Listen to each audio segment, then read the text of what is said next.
Lisa Martinez rubbed her tired eyes and looked at the clock on her computer screen. It was 3 in the morning, and she had been working for 12 hours straight. The space station Cerberus was quiet at this time of night. Most of the crew was sleeping, and only a few people were awake to watch the equipment. Lisa worked as a communications officer. Her job was to listen for radio signals from space. Most of the time, she only heard static or signals from other human ships. Tonight felt different, though. Something strange was happening. A new signal appeared on her screen. It was not like anything she had seen before. The pattern was too perfect to be random noise, but it was not from any human ship either. Lisa turned up the volume and listened carefully. The signal repeated every few minutes, like someone was trying very hard to send a message. Lisa called her boss, Captain Jake Sullivan. Jake was sleeping in his room when his phone rang. He was not happy about being woken up in the middle of the night. "This better be important, Martinez," Jake said in a grumpy voice. "Captain, I think you need to see this. We are getting a strange signal from deep space. It looks like someone is trying to talk to us," Lisa said. Jake sighed and got dressed. He walked to the communications room where Lisa was working. When he saw the signal on the screen, his mood changed. The pattern was clearly made by someone intelligent, not by natural space phenomena. "How long have you been getting this signal?" Jake asked. "About 2 hours now. It comes from the direction of a star system 47 light-years away. The signal is very weak, but our computers can clean it up," Lisa explained. Jake called Dr. Amy Rodriguez, the station's science officer. Amy was an expert in alien technology and languages. She had spent years studying the possibility of contact with other species. When she arrived at the communications room, she was very excited. "This is amazing," Amy said as she looked at the data. "The signal uses mathematical patterns that we have never seen before, but the basic structure suggests it is a message." Amy worked for 3 hours to decode the signal. She used the station's most powerful computers and tried different methods. Finally, the message became clear. What she found made everyone in the room go silent. The message was a cry for help. It came from aliens who called themselves the Zelani. They were under attack by machines that were destroying their world. The machines, called the Harvest, were eating everything alive on their planet. The Zelani were going to die unless someone helped them. The message also contained coordinates to their star system and information about their attackers. The Harvest was not just attacking one world. They had already destroyed 17 other planets in the same area of space. They were like a plague that moved from world to world, consuming everything in their path. "Why are they sending this message to us?" Jake asked. Amy read more of the decoded message. "They have been sending signals across the galaxy for months. They chose Earth because they detected our radio and radar signals. They think we might be a military civilization that could help them fight." Jake laughed, but it was not a happy laugh. "They want our help? They don't know anything about us. We could be worse than the machines attacking them." "Actually, Captain, I think they do know something about us," Amy said. She showed him another part of the message. "They call us Deathworlders. That is their word for species that come from dangerous planets. They think Earth is so hostile that only very tough and aggressive creatures could survive here." Lisa was confused. "But Earth is normal to us. Why do they think it is so dangerous?" Amy explained that most planets where life develops are very peaceful and stable. They have perfect weather, no natural disasters, and no dangerous animals. Earth, with its extreme weather, earthquakes, volcanoes, and predators, would seem like hell to most alien species. So they think we are tough fighters because our planet tried to kill us every day while we were evolving," Jake said. "Exactly. And now they are gambling their entire civilization on the hope that we might be able to fight when no one else can. Amy, replied Jake, thought about this for a long time. The Zelani were complete strangers, but they were going to die if no one helped them. The message made it clear that the harvest was not going to stop with just the Zelani. They would keep spreading across the galaxy, destroying every living thing they found. Jake made a decision that would change everything. He called Admiral Katie Barnes at Earthfleet Command. Katie was the head of humanity's space military. If anyone could organize a rescue mission, it would be her. Admiral, we have a situation. We just received a distress call from an alien civilization. Under attack. They need our help, and they need it now. Jake explained. Katie was quiet for a moment. Captain, are you absolutely sure this signal is real? This could be some kind of trap or test. Dr. Rodriguez has verified it, Admiral. The signal uses quantum patterns that are impossible to fake with our current technology. These aliens are real, and they are dying. Katie made her own decision quickly. Send me everything you have. If this is real, then this is the moment we have been preparing for.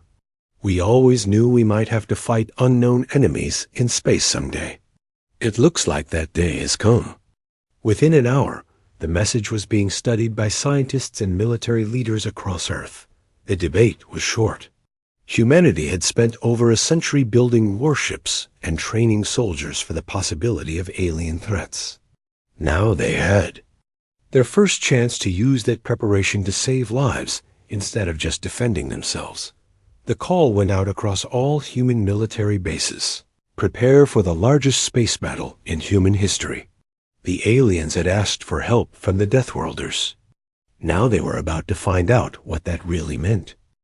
Admiral Katie Barnes stood in the command center of Earthfleet headquarters, watching hundreds of screens that showed warships across the solar system. In her 30 years of military service, she had never seen anything like this. Every available ship was being prepared for battle, and new crews were being called up from reserves. The response to the Zelani distress call was massive. Within 72 hours, Earth's combined military forces had put together the largest space fleet in human history. 847 warships were ready to fight, from huge battleships to fast attack vessels designed for deep space combat. Status report. Katie ordered Commander Grace Mitchell, the fleet's chief strategist, read from her tablet.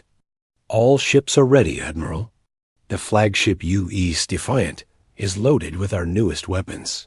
Fleet Admiral Ryan Clark is aboard and ready to lead the mission. Katie nodded.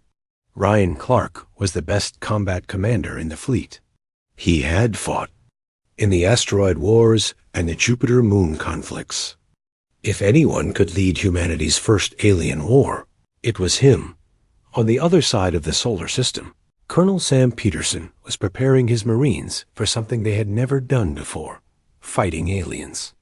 Sam's soldiers were the toughest humans. Alive. They had trained in the crushing gravity of Jupiter's moons and the frozen wastes of Pluto. They could fight in environments that would kill most people in seconds. Listen up, Marines, Sam told his troops as they loaded onto transport ships. We don't know what these harvest machines look like or how they fight, but we know they have been killing entire worlds full of innocent people. That stops today. The Marines cheered. They had been training for years to fight unknown enemies. Now they finally had a chance to use their skills for something important. Meanwhile, other alien civilizations across the galaxy were watching Earth's preparations with amazement and fear. For decades, advanced species had been quietly observing the Deathworlders of Earth. They had seen humans build massive armies and fleets of warships. They had watched humans fight brutal wars across their solar system. Most galactic species found this behavior terrifying. On their peaceful home worlds, conflicts were rare and usually solved through talking. The idea of an entire species that solved problems through violence was almost impossible for them to understand. The Korthini, a species of large bird-like creatures, had been monitoring Earth's communications for 20 years. Their leader, High Scholar Vorth, called an emergency meeting when they detected the human fleet mobilizing. "The Deathworlders are moving," Vorth announced to his council. 800 ships, all armed with weapons we cannot understand. They claim they are going to help the Zelani, but how can we trust creatures from such a violent world? Another council member, Scholar Kith, disagreed. Perhaps their violence could be useful. The harvest has destroyed 17 worlds. No peaceful species has been able to stop them. Maybe it takes monsters to fight monsters. Back on Earth, Captain. Alex Turner was preparing his destroyer, the UES Hornet, for the long journey to the Zelani system. Alex had fought in border conflicts for 10 years, but this mission felt different.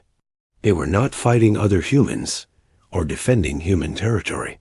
They were going to save complete strangers who had never done anything for Earth. "Why are we doing this?" asked Lieutenant Pete Rodriguez. Alex's weapons officer. Alex thought about the question. "Because it's the right thing to do. And because if we don't stop the harvest now, they might come for us next." Dr. Helen Davis, the fleet's xenobiologist, was studying everything the Zelani had sent about their species and their attackers. Helen had spent her career preparing for first contact with aliens. She had imagined many scenarios, but she had never thought it would happen during a war. The information about the harvest was disturbing. They were not just invaders. They were like a virus that spread from world to world. They consumed all organic life and used it to build more of themselves. They had been doing this for thousands of years, growing stronger with each world they destroyed. How do you fight something like that? Helen wondered. Admiral Clark, now aboard the flagship U.E.S. Defiant, was asking himself the same question. He studied the battle plans that Grace Mitchell had prepared. The strategy was simple and brutal. Jump directly into the Zelani system and attack the harvest with overwhelming force. Other galactic civilizations used different tactics when facing the harvest. They tried to negotiate, or they ran away to distant star systems. Some species had tried hiding or surrendering. None of these approaches had worked. The harvest did not negotiate, and they always found hidden worlds eventually. Humanity's approach was different. They planned to meet the harvest head-on and destroy them through superior firepower and tactics. To most alien species, this seemed like suicide. But the Zelani were desperate enough to try anything. The human fleet began its journey to the Zelani system using experimental faster-than-light drives.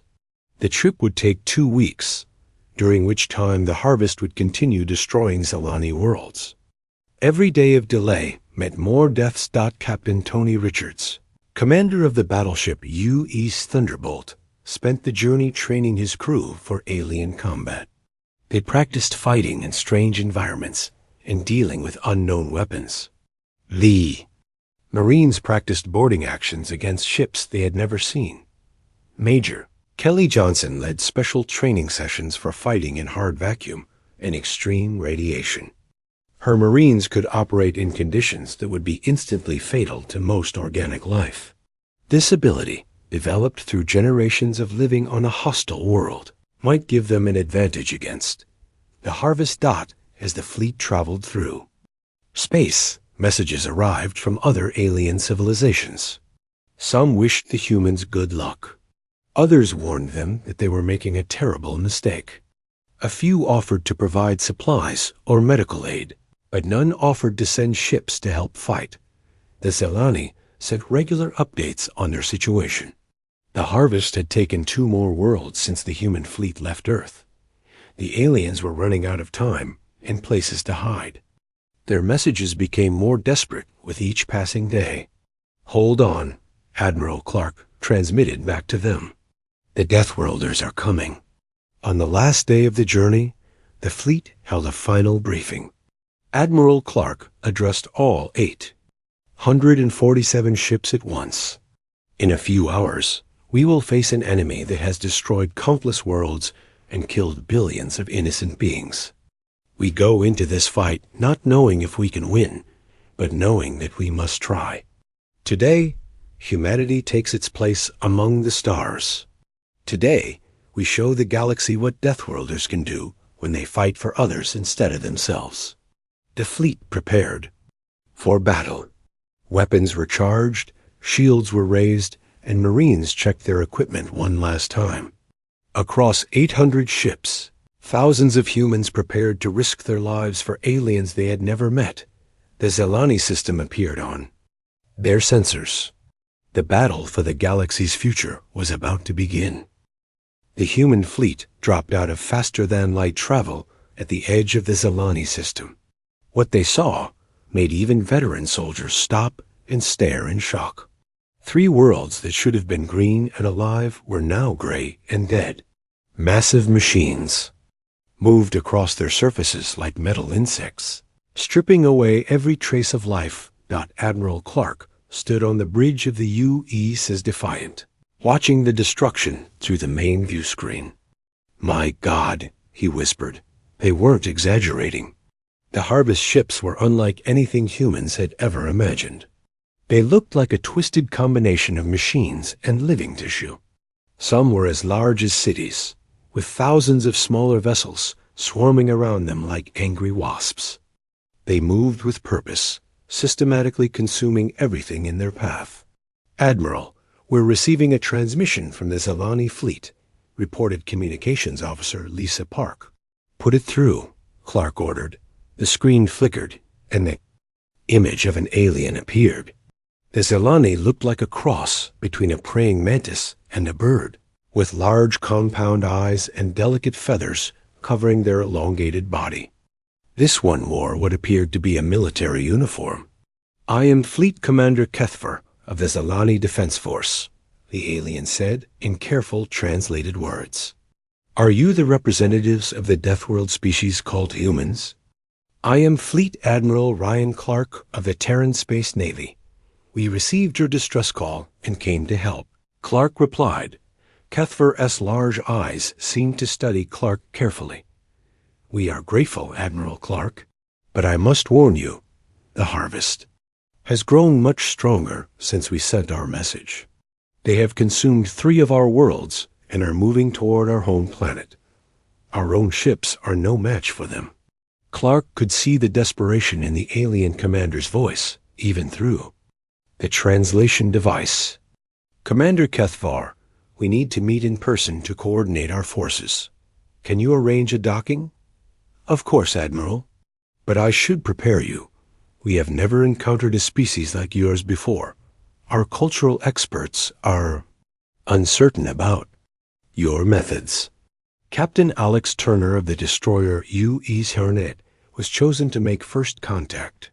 His ship docked with the Zelani command vessel Peaceful Dawn, and Alex put on his dress uniform for what would be the most important meeting in human history. When the airlock opened, Alex stepped into a world designed for beings very different from humans. The corridors were tall and narrow, with perches instead of chairs. The lighting was softer than humans preferred, and the air smelled of flowers and ozone. Commander Kethfer was waiting for him, along with several other Zelani officers. They were all much taller than Alex, but they seemed fragile compared to the human soldier. Alex noticed that they kept a respectful distance, as if they were afraid of him. "Welcome aboard the Peaceful Dawn, Captain Turner," Kethfer said. "This is truly a historic moment." Alex looked around at the elegant ship design. Everything was curved and flowing, like a work of art. There were no sharp edges or aggressive angles anywhere. "Thank you for having me, Commander. We need to discuss how to coordinate our attack on the harvest." The Zelani officers exchanged glances. Dr. Helen Davis, who had come with Alex as the fleet's xenobiologist, noticed their reaction immediately. "Is something wrong?" Helen asked. Kethfer seemed uncomfortable. "Forgive me, but did you say attack?" We were hoping you might help us negotiate with the Harvest, or perhaps find a way to avoid further conflict. Alex stared at the alien commander in disbelief. Commander, your own message said that the Harvest has destroyed 17 worlds. They're machines that eat living beings. What exactly do you think we can negotiate with them about? We had hoped that a more advanced species might find a peaceful solution, another Zelani officer said. Violence is always the last option for civilized beings. Helen realized what was happening. The Zelani had never met a species like humans before. Most galactic civilizations became peaceful long before they developed space travel. The idea of choosing violence as a first option was foreign to them. Commander Cuthver, Helen said gently, humans come from a very different kind of world than yours. On Earth, we had to fight to survive every single day. We learned that sometimes the only way to protect innocent life is through superior force. Alex pulled up a tactical display showing the Harvest ships. Look at this data, Commander. These machines don't communicate, they don't negotiate, and they don't show mercy. They exist only to consume and destroy. The only language they understand is force. Cuthver studied the display with his large compound eyes. But surely there must be another way. Violence creates more violence. It is a cycle that never ends. Not always, Alex said firmly. Sometimes violence ends violence. Sometimes good people have to do terrible things to protect others who cannot protect themselves. The meeting continued for hours as the two species tried to understand each other.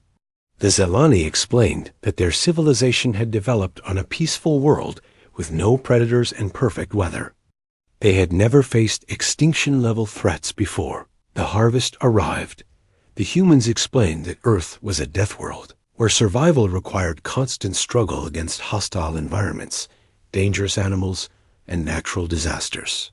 This had shaped humanity into a species that viewed conflict as a tool for solving problems.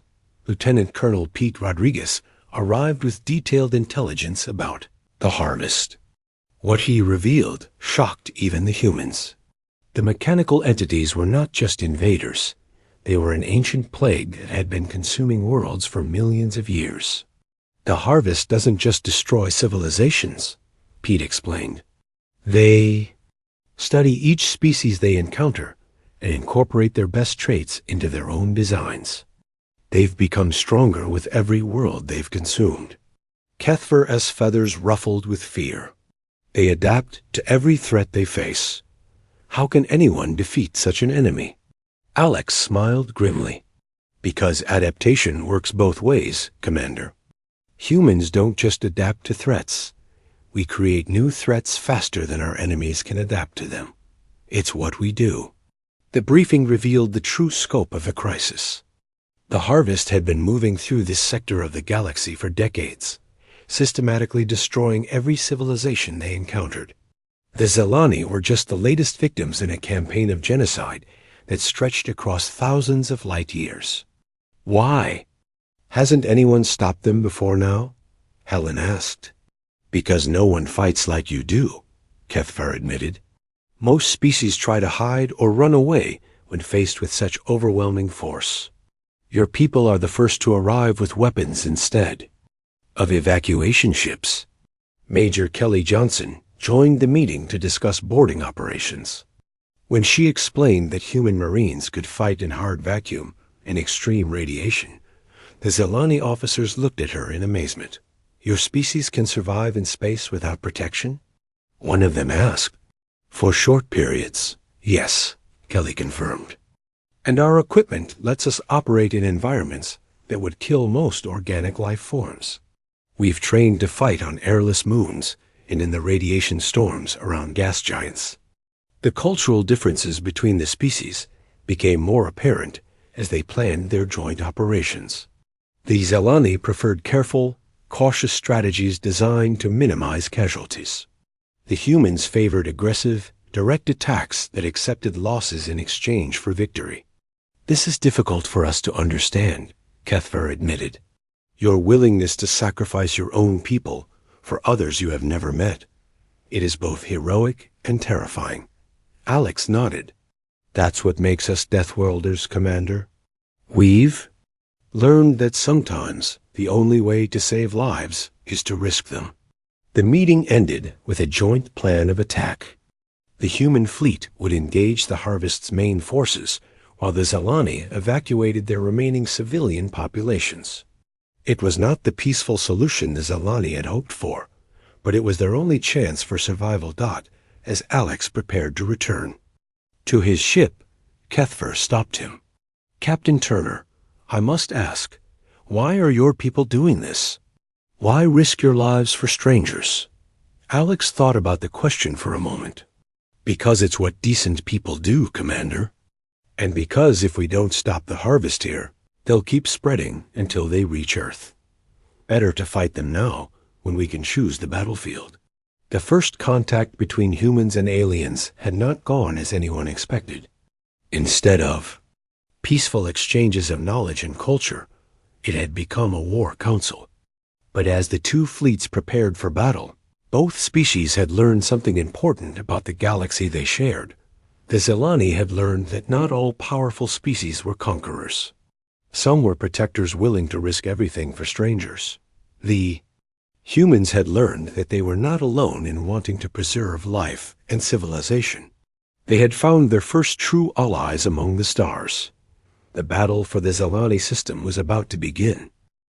The battle began when the Harvest detected the human fleet and launched every ship they had toward the combined human-Zelani forces.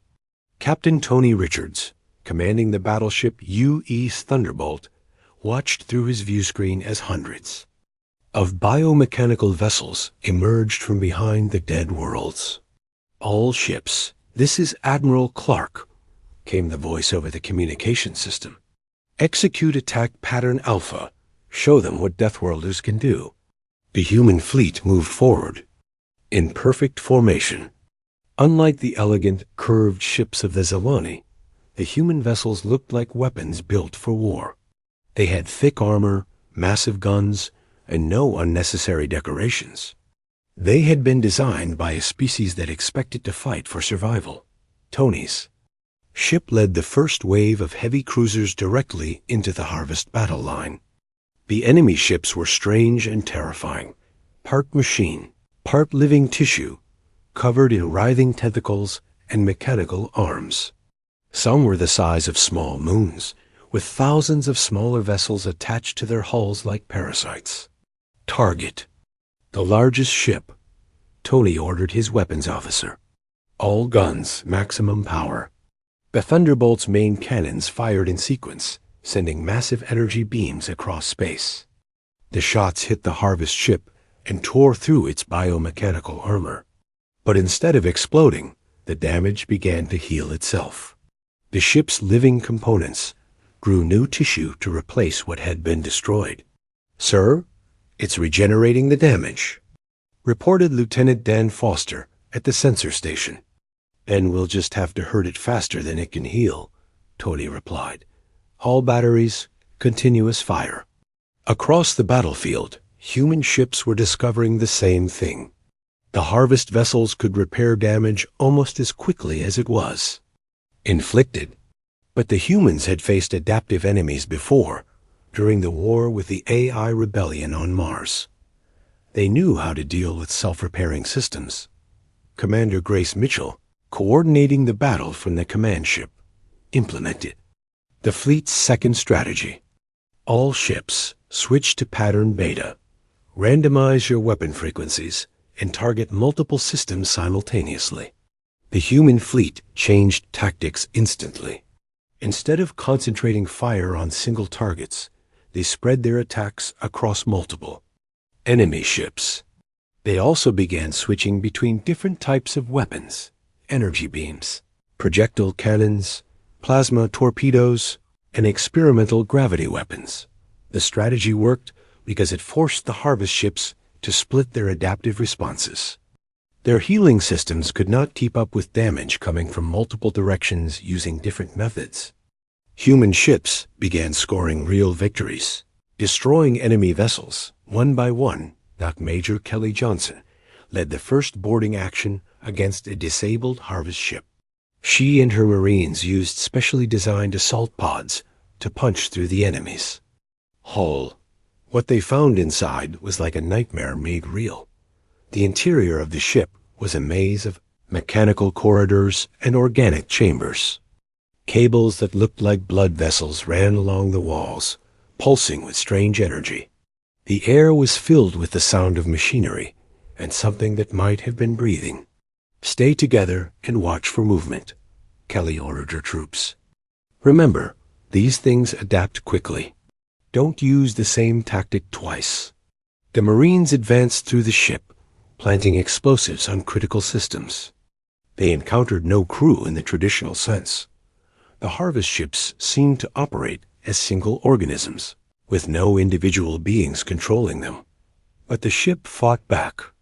Mechanical tentacles emerged from the walls, trying to grab the Marines. Organic growths attempted to spray them with acid.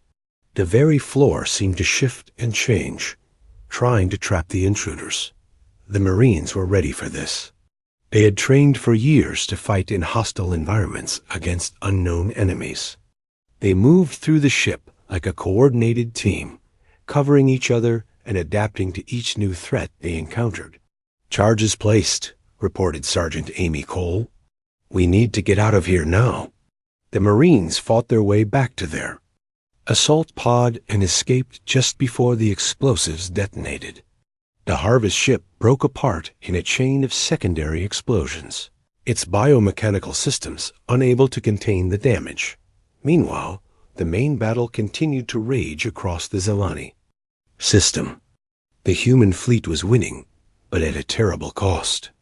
The harvest ships fought with desperate fury, using weapons that the humans had never seen before. Captain Lisa Park, now commanding the destroyer UEC Falcon, watched as one of her sister ships was hit by a bioweapon that turned the hull into some kind of living metal. The infected ship began attacking its own allies before the crew managed to destroy it with emergency charges. "These things are monsters," Lisa muttered as she maneuvered her ship to avoid a swarm of smaller harvest vessels. But the humans were monsters too, in their own way. They had been shaped by millions of years of evolution on a world that tried to kill them every day. They understood survival, adaptation, and the brutal mathematics of war better than any peaceful species could. Admiral Clark watched the battle from his command center, making split-second decisions that determined the fate of entire star systems. He had fought in dozens of battles, but nothing had prepared him for this. The harvest was unlike any enemy humanity had ever faced. "Sir, we're receiving reports from across the battle zone," reported his aide, Commander Steve Martinez. "Our boarding teams are finding something strange inside the enemy ships." "What kind of strange?" Clark asked. "The ships contain biological samples from dozens of different species. It looks like the harvest has been collecting genetic material from every civilization they've destroyed." Clark realized what this meant. The harvest was not just destroying worlds. They were building a library of organic life. They were preserving pieces of every species they consumed, incorporating their best traits into their own designs. "That's how they've gotten so strong," Clark said. "They've been adding the capabilities of hundreds of different species to their own. They're not just machines. They're a collective of everything they've ever conquered." This discovery changed the nature of the battle. The humans were not just fighting to save the Zelani. They were fighting to prevent the harvest from adding humanity's own traits to their collective. If the machines captured human genetic material, they would become even more dangerous. Lieutenant Colonel Pete Rodriguez, leading the assault on the harvest command ship, understood this better than anyone. His team had to destroy the ship's central processing core before it could analyze the human prisoners it had captured during the battle. "Move fast and hit hard," Pete told his troops as they breached the ship's core chamber. "We can't let them learn how we work." The core chamber was a vast space filled with organic computers and mechanical brains. In the center was a massive structure that pulsed with energy, the heart of the harvest's collective intelligence. Around it, captured beings from dozens of species hung in transparent tubes, their genetic codes being slowly analyzed and incorporated. "Plant the charges on the core," Pete ordered, "and destroy those containment tubes. We're not leaving anyone behind."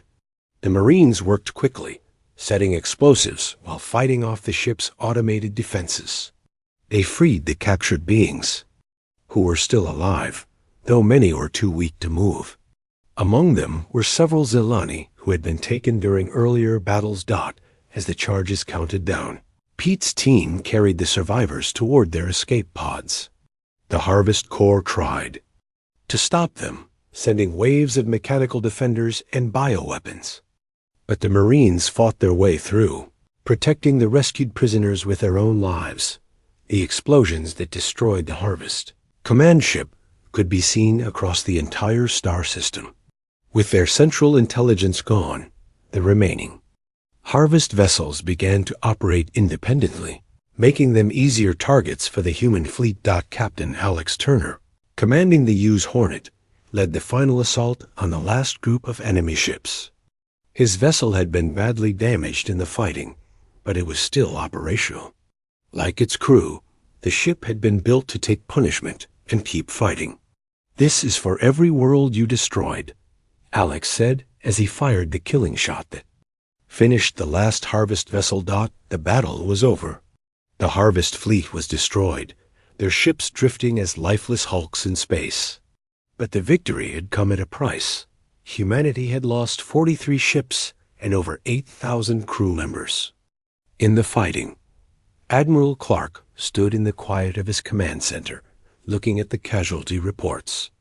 They had won, but the cost reminded him why war should always be a last resort.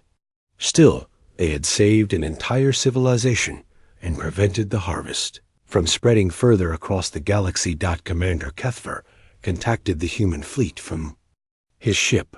"Admiral Clark, on behalf of all Zelani, I thank you. You have given us back our future." "Commander, this victory belongs to all of us," Clark replied. "Your people fought bravely alongside ours. Together, we proved that the Harvest can be stopped." But even as they celebrated their victory, both commanders knew this was just the beginning. The Harvest had been operating for millions of years, and this fleet was probably just one of many. Somewhere in the galaxy, other worlds were under attack by similar forces. The Deathworlders had won their first battle among the stars. But the war for the galaxy's future was just beginning.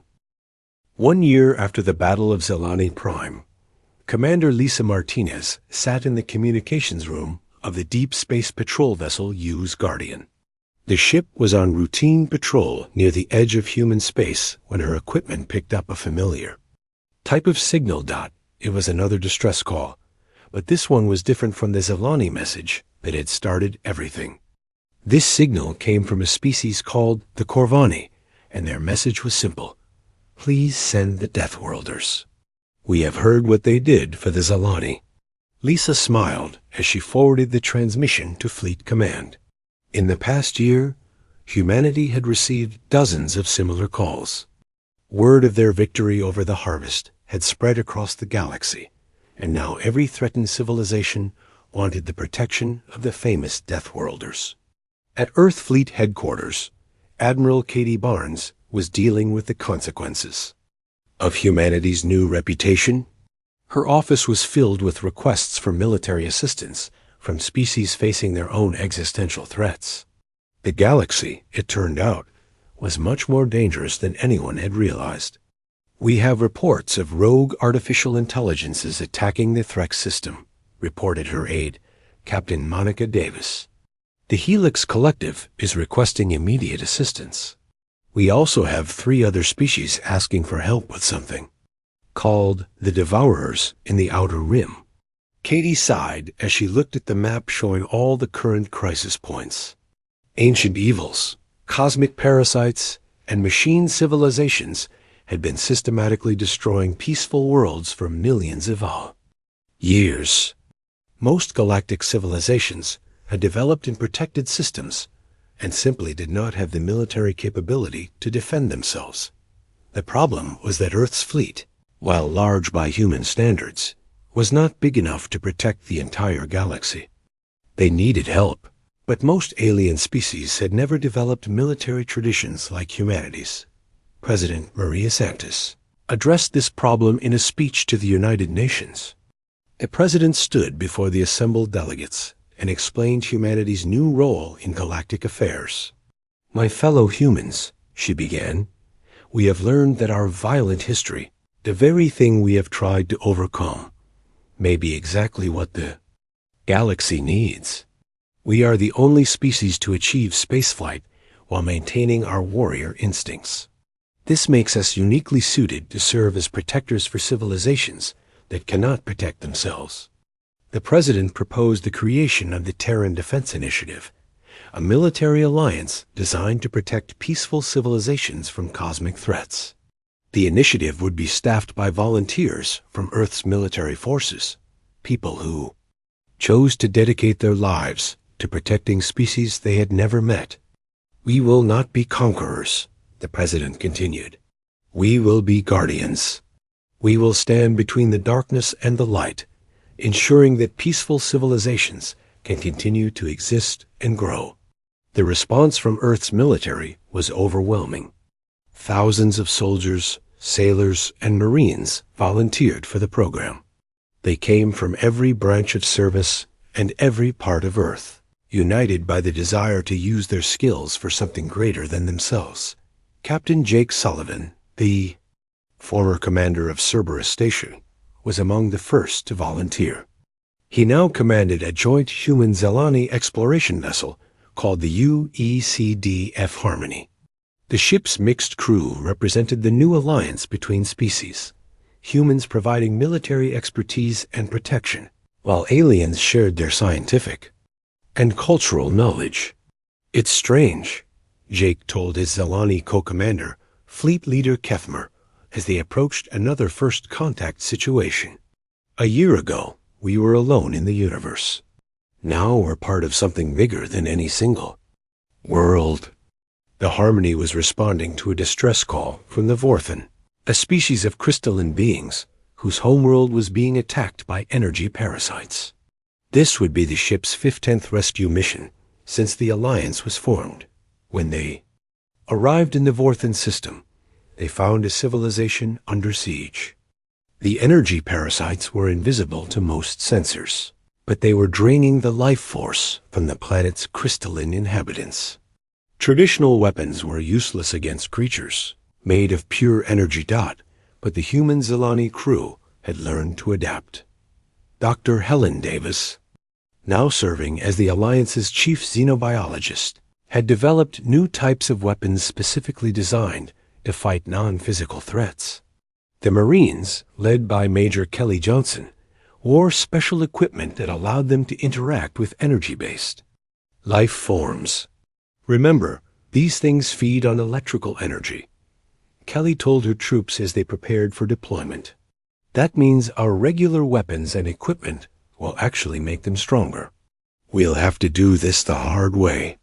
The hard way meant using non-electrical weapons and fighting in environmental suits with no powered systems. It was like going back to medieval warfare, but the Marines were ready for it. They had trained for scenarios just like this one. The rescue of the Vorthan took 3 days of careful fighting. The human Zelani force had to learn how to detect and combat creatures that existed partially outside normal space. But they succeeded, driving off the energy parasites and saving another. Civilization from Extinction news of the victory spread quickly through galactic communication networks. The alliance between humans and Zelani was becoming famous across dozens of star systems. More importantly, other species were beginning to ask if they could join. The Corvani, whose distress call Lisa Martinez had intercepted, became the third member of what was now being called the Guardian Alliance.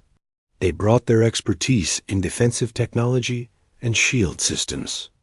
The Threx, rescued from rogue AI attacks, added their knowledge of computer systems and electronic warfare. Each new member made the Alliance stronger and more capable of facing different types of threats.